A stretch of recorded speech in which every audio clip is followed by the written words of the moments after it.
Hi, my name is Kay Sutha. I am a business strategist and I will be your host. In this podcast, I'll be getting raw, real, and relentless whilst interviewing successful entrepreneurs from all over the world who specialize in different aspects of business. We'll cover the 5 main pillars of business, which are sales, marketing, finance, operations, and leadership, but not forgetting mindset, live and digital events, plus much, much more. You will gain insights, tips and tricks, and discover jaw-dropping actionable steps that you will be able to put in place for your business right away. Guys, I have an amazing speaker for us today on the show. Oh my God. So she is all the way from the Netherlands. Our next speaker, she is a superhero traveling the world while helping others achieve greatness. She is living proof that you can leave behind a shitty lifestyle that is making you miserable and create a life for yourself that makes your heart sing while connecting fully to your authentic superpowers. She now teaches highly sensitive people, empaths, intuitives, and spiritual entrepreneurs all over the world to embrace and accept themselves fully and connect to their true authentic self by getting to know their inner manual. She is here today to share with us how to step into your zone of genius and turn your passion into a profit machine. Please welcome Barbera Schouten, transformation and empowerment coach of the soulpreneur success system.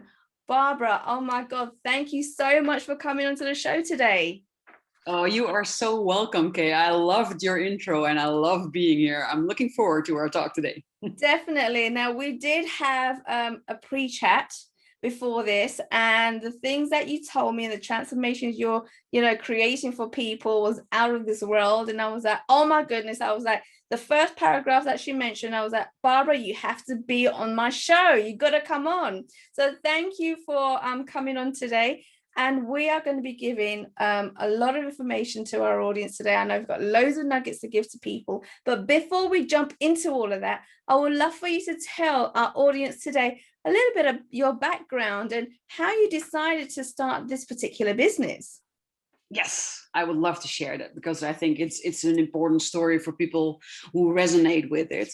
So when I was growing up, I got picked on and bullied a lot in school. And I often got told by my parents and my teachers that I was just too sensitive. They told me things like, don't take everything so seriously. You need to grow a thicker skin. Don't take everything so personal, or you really need to learn how to let things go. Wow. And in hearing those words, I create this story for myself that I am not good enough the way that I am, and that there is something wrong with me, that I'm weird or strange. And in that moment, I decided to suppress my sensitivity and to survive through my powers of reasoning, to prove that I could be a normal person just like everybody else, because I wanted to be accepted. I wanted to get their approval. I wanted to get their love. Right. So I forced myself to be big and strong and to show a brave face to the outside world and to do what I thought was expected of me. Right. And if you then fast forward to when I'm 32 years old, and I'm working as a project manager in an IT company. And a little bit of background, the IT company is struggling. And as a result, I'm under a lot of pressure to make this project succeed. It was like a make or break project. So, no pressure. And the customer is being difficult. And my boss is not giving me the support that I need. And my team is counting on me. And I feel responsible for them, but I don't have any power to actually change things, and the whole project, it's just not running smoothly. So I'm under a tremendous lot of stress and pressure. Right. And it is in that same time that my boyfriend of 7 years completely unexpectedly, totally out of the blue, just ended our relationship. There were no warning signs. We didn't even have a fight. He just stood up one night after watching a movie, turned around and looked at me and said, I'm done with this relationship. I want you to move out at the end of the week. What? my response, I was shocked and flabbergasted, and I didn't know how to respond. But that was just the final straw, the proverbial last drop in the bucket. And consequently, I just end up in a severe burnout, and I totally lose contact with myself. I felt like my reasoning was all the way over here and my feelings all the way over there, and they were no longer in touch and definitely not communicating with each other anymore. And being able to think things through intellectually was no problem at all. But when it came to my feelings, I couldn't keep up anymore. All of a sudden, I had all these emotions that I didn't know how to handle, and I couldn't stop crying. And I was so tired. And all I could think was, why is this happening to me? I work so hard and I'm a good person. I don't understand. And I felt like a failure, like I had failed my boss, my coworkers, myself, and I was a mess. And it's in that time when I was talking with my boss, actually, that he tells me, yeah, but you are an HSP because my wife is an HSP and you're exactly the same. And then he moved on with his talk. And at first I didn't really know how to respond to that. I thought, are you calling me a name because you're disappointed in me or something? I didn't even know if I had to be offended because I didn't know what he meant with HSP. And you know what? I just want you to just explain, what does HSP mean to the audience? Because there's probably a lot of people out there that doesn't know what that means.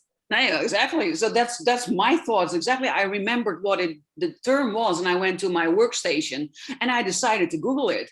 And it turned out HSP stood for highly sensitive person. And then I started to read about high sensitivity and what it means to be a highly sensitive person. Right. And it felt like I was coming home to myself. All of a sudden, all these things about myself that I didn't understand made sense. And I recognized so much in every story of every highly sensitive person that I read. And for the first time in my life, I realized I'm not weird and I'm not strange. And there's definitely nothing wrong with me. There are more people out there like me. Right. And this process catapulted me into a journey of self-discovery, discovering who I am, what is actually important to me, what do I stand for, what am I passionate about, and how do I want my future to look. And that is how I actually started my first business, because I realized that the way into a burnout for a highly sensitive person was completely different than for a non-highly sensitive person. Apparently, there are people who can end up in a burnout without having seen any signs, warning signs. They are like, how did this happen all of a sudden? And I felt it coming. I signaled it to my boss. I kept saying it's going wrong and it's too much stress and I cannot handle it. And they kept saying, oh, that's not good. We're going to do something about it. Yeah. But they just never did. And I wasn't prepared for that part. No. I didn't know how to handle that. In hindsight, I should have called in sick. But I had been taught that you only call in sick when you cannot get out of your bed anymore. Right. So that just didn't enter in my mind. And I have this huge responsibility, this huge sense of responsibility. And I kept hoping that they would finally do something with my signals. And that just didn't happen until it was too late. Right. And so that's a big distinction between how other people end up in a burnout and how a highly sensitive person ends up in a burnout. And I also discovered that the way out of a burnout for a highly sensitive person is completely different.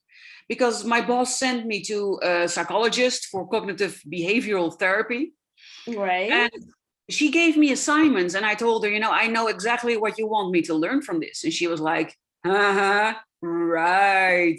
So what do you think that I want you to learn from this exercise? And I told her, oh, this and this and this and this. Okay. And she was like, oh, yes. Yeah, indeed. Yeah. Oh, yes. Yes. That's what I want you to learn from it. And I told you, I already know all of it. It doesn't help one iota. I still ended up in the burnout, but I already know this. So I discovered that kind of therapy for me just didn't work, and that and signaled a 2.5-year journey of discovering how to get out of my burnout and what did work for me. And that's what eventually led me to starting my first business, helping highly sensitive persons or people with too much stress or an impeding burnout or already in a burnout to just go back to a state of well-being and feeling good about themselves. And that was my first business, and that eventually transformed into the business that I now have, where I just help people become who they are always supposed to be, who they were when they were born, and discover what is really important to them and what they want to get out of bed for in the morning, and then I help them to create that life for themselves. And you know what, Barbara, I gotta say, I love your story, right? Although you've been through the ups and the downs and trying to, you went through this journey, and it wasn't always, really very good or what you wanted to hear or where you wanted to be. But no. I'm so glad you mentioned this story and you told this story, because there's so many people out there that go through similar things, right? Yes. Where people don't tell them that, they're not good enough, whether it be at work or at home or boyfriends or parents. There's always people that are putting you down, right? And you always find that it's your fault. I was one of them. I was, I had no idea. I thought it was my fault. And you always do, because you don't know what's going on when so many people around you that you love keep telling you the same thing. You start to believe it, right? That's what happened. Right, but then all of a sudden you get older, you get a little bit wiser, you do your research, and you find out that the reason they were calling you weird and strange is because they're not your people. They're not the circle of people, right, that you should really be having around you, even though they're family, right? And so you can't get rid of family. It doesn't mean that, they are the right type of people. You just got to learn to live with family now. Right. But now you know who you want to attract near you and who you don't. Yes, most definitely. So, and that's indeed one type of person. But I also discovered that sometimes people can also be influenced by their parents or by their society ruled. So they are just kind of repeating what they have been taught. And if you, like my mother, for instance, I went to her and I said, Mom, I finally figured out what's wrong with me, because then I still thought something was wrong with me. And I said, I'm a highly sensitive person. Mm-hmm. And her response was, child, I know I am one too, but that's not something to be proud of. And that's what my grandmother taught her, be just like everybody else, because she honestly believed that then the world would be easier. Oh, that is insane.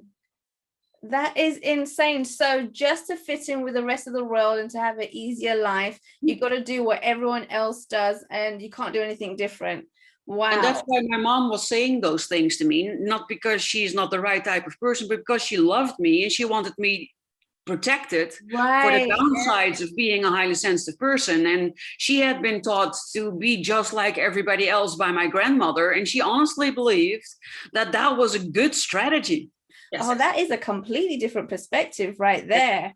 Amazing. Well, all right. So I heard, Barbara, that you have an ability to be able to read between the lines when someone is having a conversation with you, talking with you. Tell me a little bit about that. Yes, it's one of my favorite abilities. I have a couple of abilities actually, but this is one of my favorites.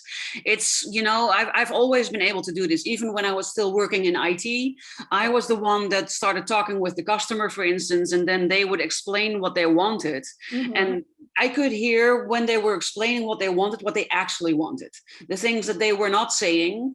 But what I perceived from what they were saying were the things that they actually wanted. And that allowed me to then ask them questions and saying, okay, but I hear you saying this, but I think that this or this would serve you much better. And then they were like, oh my God, it's like you read my mind. This is exactly what I need. And that was already a very handy skill when I was working in IT. But now that I'm a coach, mm-hmm. It means that when people tell their story to me, I hear all the things that they're not saying. Yeah. I hear the subtle nuances, and I hear the grief or the hurt or the other things that are underneath the things that they're saying. And it gives me a vast amount of information that me then helps to ask the questions that lead them to get to a certain result or a certain conclusion that they need in order to be able to move forward in their life. Yeah, and I can imagine, especially the industry that you're in, a lot of people go through hurt, but they don't like to admit it, right? Or they like to go talking around in circles and not really get to the root of anything. So having that ability of reading between the lines and actually seeking out what the truth is definitely a handy skill to have. Yes, right? Most definitely.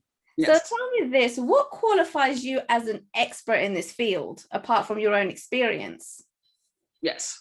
Well, own experience is not to be underestimated because, because of everything that I went to, it makes it so that I understand a vast majority of people. And that's the interesting thing about what you do. Everybody that comes, I have things in common with everybody, but everybody's story is different and every person is different, even though we might all be highly sensitive or empathic or intuitive. And so that's just really wonderful. But besides that, I studied a lot about the human body and the human mind. I did studies like Ayurveda. I am also an acupuncturist. I did acupressure. I am an emotional freedom technique practitioner so that I can help people overcome limiting beliefs. But I'm also an energy healer. So I did my Reiki 1 and 2. I did soul body fusion. I did reconnection. I did various courses in coaching techniques and using nature as a second coach, for instance, but I also did NLP and, I access bars is one of the things that I've done. So I like to have a lot of tools in my toolbox because then I am flexible. I don't think one size fits all. I think everybody is a beautiful, unique person. And because of all these different experiences, I am able to see who you are and what you need, reading between the lines, what it is that you actually need. And then I can take the tools from my toolbox that would fit you the best and give you an experience that's mainly suited to you and who you are to give you the best possible results at the end of our time together. I love that because that means that you can custom make different strategies to suit each individual person by pulling out certain things from your different toolbox, like you said. And you know what? A lot of people say to me that they're good at one thing, they should stick to one thing, they shouldn't really jump into different areas. But as human beings, we're going to have other interests, right? And there's going to be other interests that spiral from one thing. And the fact that you've gone in there and you've researched and you've tried out different things in your area is actually, I think, amazing because you can now custom make certain strategies for different individuals now, So it's not one size fits all. Because it doesn't. One of the things I discovered is that I am a multi-potentialite. And that was one of the issues I had when I was younger. This society forces us to choose one thing. What do you want to be when you grow up? One thing. Yeah. What do you want to be? Right. And then all your education is geared towards becoming that one thing. Yeah. And when people asked me that question, my answer was happy. What do you want to be when you grow up? Happy. That was my answer, but that was not accepted because they wanted to hear fireman or ballerina or astronaut or something. Yes. And then they make you feel bad because you cannot choose one thing. But my strength is the fact that I am good at a lot of things. I discovered about myself that there isn't something I tried that I wasn't good at. And I might not be an expert, a complete expert like a heart surgeon in one area, but I don't need to be. Yeah. In order to do my job really well, it's enough to be a general surgeon with a lot of areas of expertise, and that I can then choose or mold around the people that I help to give them the best end results. And it's time that people heard that being a multipotentialite is a strength and is a beautiful thing. And that if you have various interests and that you are all good at, that is your strength and not just focusing on one thing that seems to be a popular thing in our society. And it's so funny that you said that you want to be happy when you grow up, right? Because when I was asked the question, what do I want to be when I grow up? It was, I want to be rich, right? That was my answer. And it's okay not to have it all planned out, to have it all figured out, because that's what the journey of the life you're on is for, is to find out who you actually are and finding out what you're passionate about. And so when people say that, you know, you're strange, you're weird, you don't know what you're doing, or you need to focus on one career and you got to go down that path and you're not doing that, you're doing different things, that's okay. It's not a problem at all, right? Yes, exactly. And so tell me this, Barbara. So you're talking a lot about, you know, energy and healing and dealing with emotions and things like that. But how does that work for business owners and entrepreneurs? What does that mean for them? Well, as a business owner, usually you are your business. Yes. So how well you are doing is how well your business is doing. And especially if you are an intuitive entrepreneur or an empath entrepreneur or a highly sensitive entrepreneur, then energy management is the number one most important skill that you need to master, because you are prone on taking over other people's energies and other people's emotions as if they are your own. So when you are coaching people with problems, you want to leave their problems with them. It's good to empathize. It's good to understand them. You know, that's really beneficial. So those are other superpowers that I have, but I shouldn't stay stuck with their emotions. Right. I should be able to let those emotions go as soon as the session is over and not have them weigh me down and make it so that I have sleepless nights. Right. So that is one aspect. And the other aspect is that people are always drawn to us because we are good listeners, because we have a big heart. And what they then tend to do is drain us of our energy. I think we all know somebody that always loves talking with us. And then after an hour or 2 hours or 3 hours, when they're finally done, they leave feeling happy and relieved and excited. And you're like an old wet newspaper on the couch and you're just exhausted and drained and overwhelmed and done for the rest of the day. Right. Yes, I totally hear where you're coming from. I've been there, and I've known so many other coaches and entrepreneurs have been there too. So that makes complete sense. Okay. All right. So it's not just your customers, you know, it's also other business tasks like your marketing or your sales. And those can also be extremely draining tasks. And it's imperative that you find what suits you, what fits you, and doing it in a way that utilizes your natural born gifts and talents instead of draining you at the end of the day. Right. Okay. Yeah. You know, there's just like with life, there's always going to be things that's going to be thrown at you that you're not going to expect. And it's learning how to not have those negative emotions, have the positive emotions, and be able to find a solution around whatever's being thrown at you, right? Because once you're in the negative emotion, you're overwhelmed, you're stressed out, you're not going to be able to find a solution. It's not going to happen. You just shut down. So it's learning to change those energies for more positive energies, what you're saying. Yes, being in control of your emotions, being in control of your energy, and being in control of your stress. Yes. That's what it's about. Brilliant, brilliant. So tell me this. Do you have a principle that you can teach our audience today that they can immediately apply? Yes, definitely. One of the most important things for people to understand is the power of your breathing. And some people might think this is a bit wishy-washy, but you know, our breath is our life. If we do not breathe, then we do die. Then we don't live, we die, you know? And what I see with everybody, and no exceptions, everybody that comes into my practice, is that they breathe up here in the chest area. Yes. And whenever we become emotional, whenever it becomes too much, it always manifests here in the top part, like pressure on your chest, or a lump in your throat, or pain in your neck, pain in your head, stiff neck and shoulders, or eyes watering, crying, stuffed nose. You know, it's always up here. Right. So when your breathing is already up here, it's very easy to overflow into emotion. Wait, hold on a second though. But we're meant to breathe up here. This is where our lungs are. We get told to breathe from our lungs all the time. No, we are meant to breathe from our belly. So we use the lungs to drive the breath into the belly. And then our belly needs to extend whenever we breathe in. And whenever we breathe out, the belly needs to go in. And then the breath comes out through the lungs and out of the mouth or the nose. So we need to breathe deeper, because your power core, where you operate from, where you also can feel your limits and where you can feel how tired you are, that is located in your belly, around your navel. Some say a little bit above, some say a little bit below, but around that area. And if you breathe in towards that area, towards your belly, then you literally control, you connect with your breath to your power center.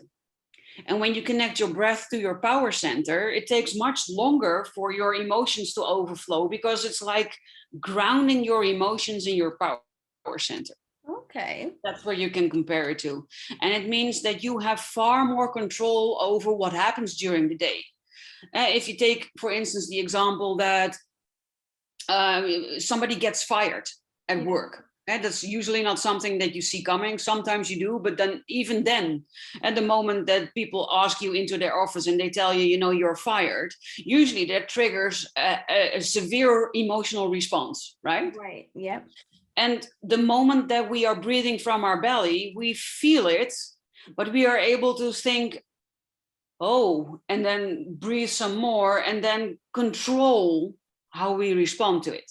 Okay. If we're breathing from up here and we hear this, then it's almost immediately crying, especially when you're highly sensitive or intuitive, because we are such sensing, feeling beings. When we breathe up here, it almost always ends up in our losing control over our emotions at a time that we do not want to lose that control.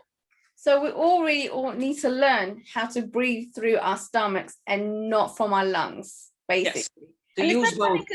That's what we get told. Breathe in through your lungs, breathe out through your, we get told that all the time. So that is interesting that we have been breathing all our life and we've been doing it completely wrong.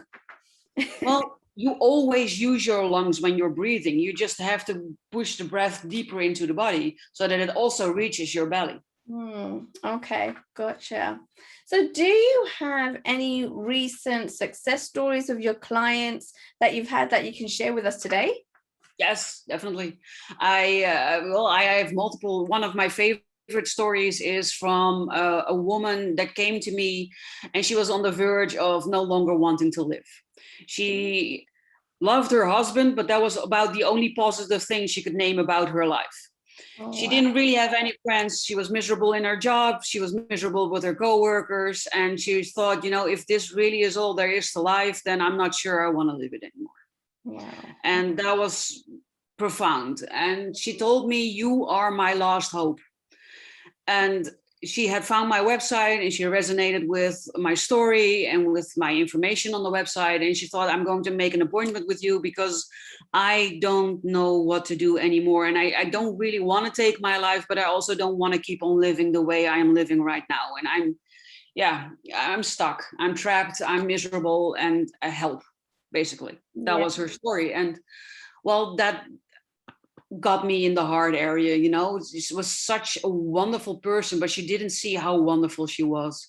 And she let all these outside circumstances dictate how she felt about herself and how she saw herself. And that was a big part in how she was so miserable. And she hired me. We had a good connection and we started working together. And I'll never forget that I was meeting her for the third time.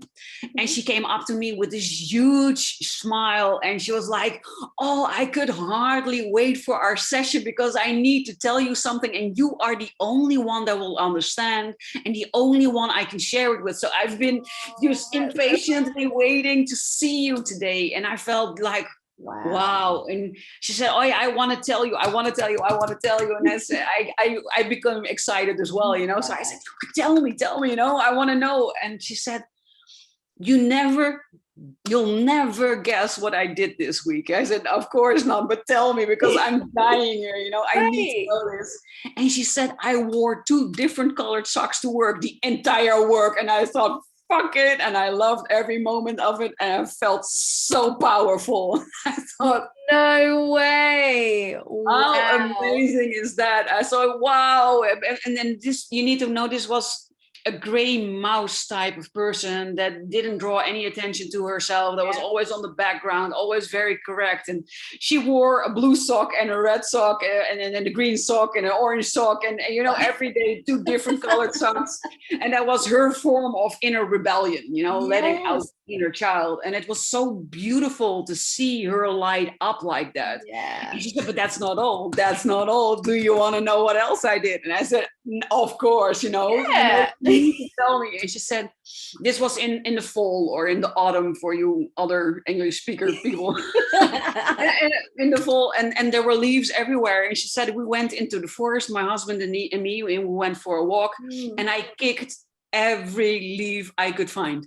Every leaf. I went crazy. I went wild. I just completely let myself go and I kicked every leaf in the whole damn forest and I loved every second of it. Oh my goodness. You know, that you just telling me this story has got me excited, right? And what that shows me is that little steps. All you need to do is start taking little steps, right?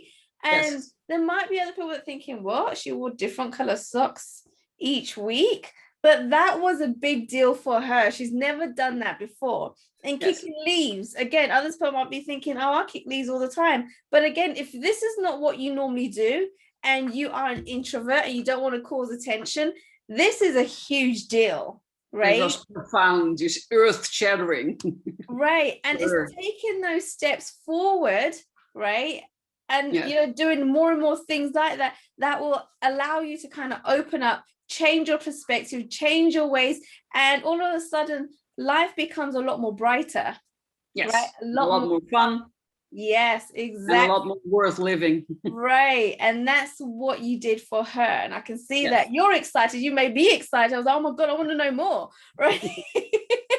That's amazing. In such a short time, she went from wanting to no longer live to acting and being so enthusiastic as would be a little girl, you know, and see that huge difference in such a short time. You brought out her inner child. And she needed that. Perfect. Yes. Barbara, if people want to get to know you more, if they want to reach out to you or even receive some free content from you, where can they go? Well, they can find me on most social medias or almost all social medias, big social medias under HSP Coach Barbera. That's also my website, HSP Coach Barbera with an E. So BARBERA.com. So that's where they can go. I have written a lot of blogs that you can find on my webpage. I have a YouTube channel where I answer a lot of questions from everybody. So if your question is not there, just email me your question and your question will be next week's video. Perfect. That's where you can already get a lot of information. Also, you can see how I am and how I coach. I also have a podcast called Being 100% Yourself with Barbara, where I share a lot of other wisdom. And I have a gift actually for everybody. Besides being able to book a free call with me, if you feel that you're resonating and you just want to explore if we have a good click and if and what I could do for you, then just book the free call that you can book through my website. But I also have written an ebook that I call Roadmap to Living a Life You Love. And at this moment, you can download it for free from my website. So either just go to the main website and you will see it in the header, or you put /roadmap behind it and you'll go directly to the page for the ebook. And that's my gift to everybody listening here today. Awesome. Thank you so much, Barbara. You know what? We all love free gifts. And if anybody feels like they're stuck, that they're not living life to the fullest, something is missing, go to Barbara's website. Go and check out those gifts that she has on there for us. Make sure you book a strategy call with her as well. Have a conversation with her. I'm sure she's going to be able to change your world impactfully in just a short time that you have a conversation with her. Go and do it. Go and find her. Go and chase her up. Go and send her an email, whatever it is that you can, because you shouldn't be feeling like that. If you're feeling like this, you know, you're living in misery, let's change it and let Barbara help you do that as well. Thank you for coming on the show, Barbara. It was amazing to have you. Oh, and I just want to let everyone know the links that Barbara's mentioned, they're all going to be in the show notes. So if you missed it while she was saying it out on the video on this podcast, they will be down below for sure. Again, thanks for coming onto the show, Barbara. It was amazing to have you here. Oh, I loved being here, Kay. So thank you so much for the opportunity and the invite. And well, everybody, I hoped that you resonated with my story and that you either know somebody or that it did something for you. And I wish you all a lovely rest of your day. Awesome. Thank you so much, Barbara. Bye. Bye. Thank you for your time and listening to Uncensored Society Podcast. All resources mentioned throughout the episode will be added to the show notes, and you'll be able to find them at the bottom as you scroll down. Don't forget to go ahead and subscribe and leave a review in iTunes. Thank you once again.